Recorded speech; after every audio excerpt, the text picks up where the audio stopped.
আসসালামু আলাইকুম। সবাই কেমন আছেন? আশা করি অনেক ভালো আছেন। আরেকটা নতুন ভিডিওতে আপনাদের সবাইকে স্বাগতম। কিছুদিন হয়েছে এই পাখিগুলো আমি কিনছি। দুজোড়া পাখি কিনছি। এক জোড়া অলরেডি বাচ্চা দিছে। দুঃখের বিষয় একটা বাচ্চা মারা গেছে। কেন মারা গেছে জানি না, আমি তো ঠিকমতো পানি খাবার দাবার সবই দিচ্ছি।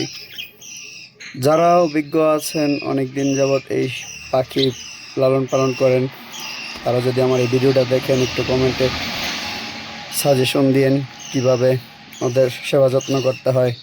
আমার খুব শখের পাখি, এটা আমার পেশা না, জাস্ট শখ করেই বাসায় রেখেছি। ভালো লাগে দেখতে ওদের শব্দগুলো, কিচিরমিচির সারাক্ষণ ডাকাডাকি শুনতে ভালো লাগে, এই জন্যই বাসায় রেখেছি। এই জোড়াটা যেটা দেখতেছেন, এটা এখনও ডিম দেয় নেই, মনে হয় দিবে। আমি ইউটিউবে কয়েকটা ভিডিও দেখছিলাম যে ডিম দেওয়ার আগে ওদের স্বভাব কেমন হয়, তো দেখতেছি ওই রকমই হয়েছে, মনে হয় কিছুদিনের মধ্যে দিবে।